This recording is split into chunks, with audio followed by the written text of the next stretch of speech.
We know the malpractice and the fact that they ruined Caitlin Clark last season with their offseason training program. I mean, the damn trainer, he done tore his Achilles. Everybody has gotten hurt around that facility. And to make matters worse, we have some of the greatest players of all time, LeBron James and Steph Curry, confirming basically that LeBron James and Steph Curry just exposed the Indiana Fever organization for exactly what fans have been saying all along.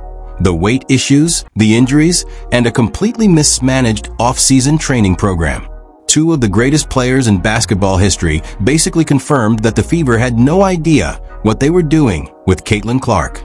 And honestly, it's even worse than anyone expected. Once again, we're talking about how the Indiana Fever keep proving they have no clue how to handle generational talent.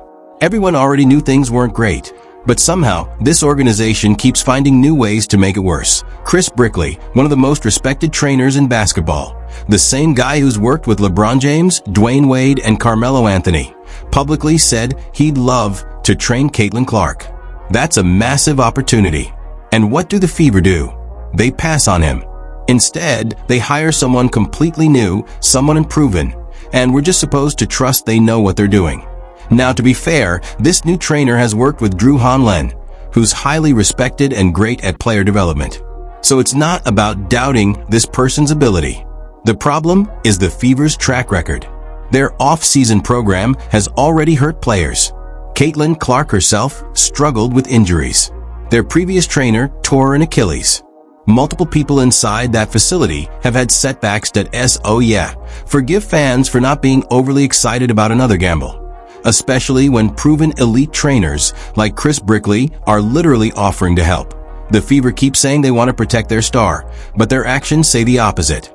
If they don't fix this soon, they risk wasting the most valuable talent the WNBA has ever seen. One of the most impressive things, I know we're going to talk about a lot of things, but the most impressive thing is that you came in, 6'2", whatever, and obviously super skinny.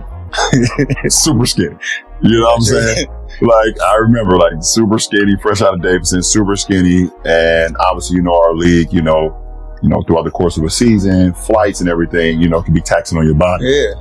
I think one of the most impressive things that a lot of people don't talk about when it comes to you is that the weight and the strength that you've put on and still being able to shoot the ball in that capacity. Now, I don't know if some of y'all who, but when you lift a lot of weights, you need to go get shots up right after that. It's called shoot the weights off. You got to go shoot those weights off.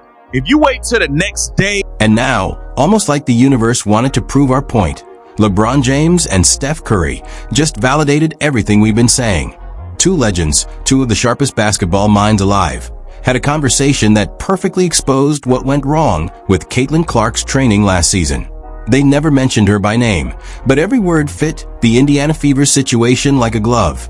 And honestly, it's crazy how perfectly their comments lined up with reality. He says, there's a lot of guys that we've seen come in at a certain weight or a certain, body frame, and they're told to put on weight or they're told to put on strengths, and it can affect their shot. Yeah. And it's actually, there's no way it could have made it better. But shit, it seems like nothing ever changed. How was that? Did that worry you in the beginning? Oh shit, y'all tell me I got to get stronger now. Funny story. So my rookie year in training camp, so I came in as a shooter in the draft. But Don Nelson was my coach, and going through training camp. Summer league started. I think I probably shot low 30s from three in summer league. And then you're coming into training camp, a couple months later, still working, getting through, trying to get comfortable with where shots are coming from. And Don Nelson, he went in the weight room because, to your point, I came in 180 pounds maybe. Mm-hmm. They were trying to get me in the weight room, doing all these lifts and stuff. Look, he said they were getting me in the weight room, doing all these lifts and stuff. Now, we saw Caitlin Clark in the weight room, nonstop, flexing her muscles, doing all types of lifts. LeBron was talking to Steph about how incredible it is that Curry entered the league skinny and still managed to build strength and muscle without ever losing his perfect shot. LeBron made a key point. When you lift heavy weights, you have to shoot immediately after to shoot the weights off. If you wait until the next day, your shot feels off because your body and mechanics have already adjusted. He praised Steph for mastering that balance, transforming from a skinny rookie into one of the strongest guards in the league, capable of withstanding the physical grind of an NBA season, all while keeping that flawless shooting form that's become his trademark. It's rare discipline and precision that few players ever achieve. He walked in there and cussed out everybody in the room. It was like, y'all killing his shot. He's lifting too much weight. And to me, Y'all killing his shot. He's lifting too much weights.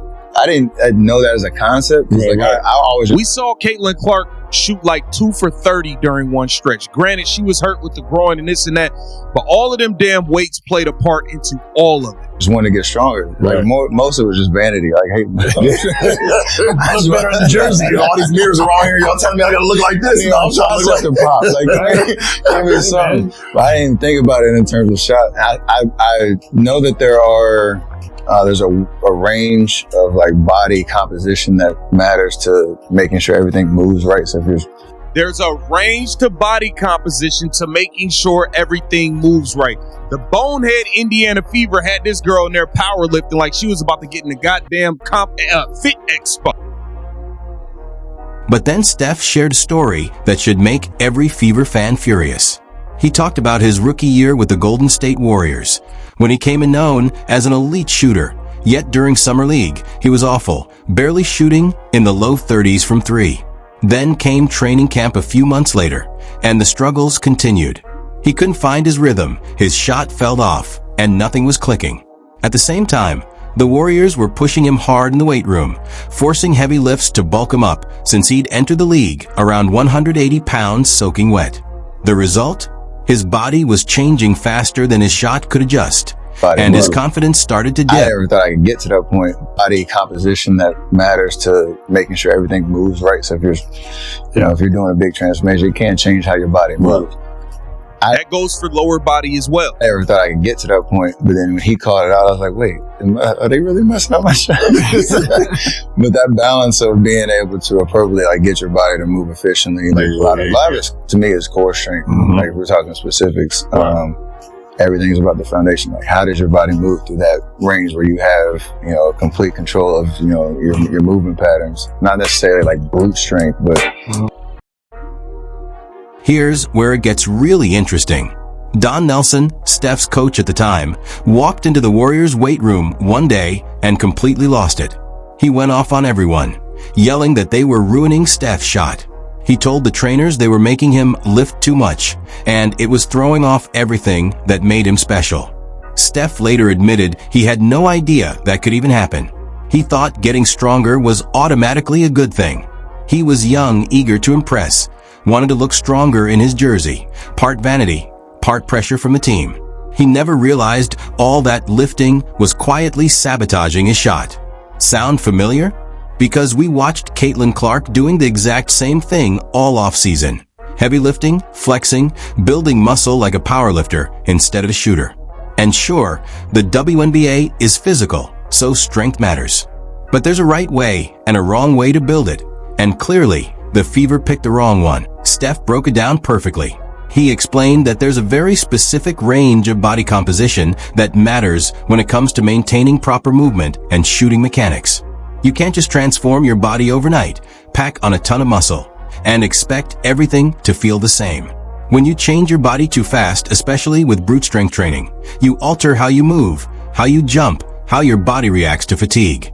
And basketball, especially shooting, is built on precise, repeatable motion. Change those mechanics even slightly, and suddenly you're missing shots you used to hit in your sleep. Steph said it's not about raw power, it's about control. For him, it's all core strength, mobility, and balance. It's about moving through your range of motion with efficiency and precision. Shooting a basketball isn't a test of brute strength, it's a test of coordination. He talked about the importance of your hips, your core, your lower body, all working together seamlessly. That's the foundation. That's what translates to the court. Not maxing out on bench press or looking ripped in the mirror, but training your body to move fluidly and repeat those movements perfectly under pressure. And this is exactly where Caitlin Clark's situation with the Indiana Fever starts to look so frustrating. Remember that stretch last season when she couldn't buy a bucket? Something like 2 for 30 from 3? Everyone blamed fatigue, injuries, or adjustment to the WNBA's physicality. But when you look closer, it all connects back to her off-season training program. The heavy lifting, the constant focus on adding muscle, and the lack of proper movement work. She entered training camp already banged up, dealing with a groin injury before the preseason even started, before that big game in Iowa against Brazil, even before her triple-double against Chicago. How does that even happen? Caitlin spent the entire offseason under the Fever's supervision. Nobody else was responsible for her conditioning or development. And yet, somehow, she showed up to camp hurt. That's not bad luck. That's bad preparation. It's organizational malpractice. You can't have your franchise player showing up injured before the first real game of the year. That's an indictment of the entire program. The Fever had her lifting like a powerlifter instead of training like a basketball player. Yes, strength is essential, especially in the WNBA, where the game can be brutally physical. But it has to be functional strength, the kind that improves balance, endurance, and fluidity. Not the kind that builds bulk for aesthetics, but slows you down, stiffens your mechanics,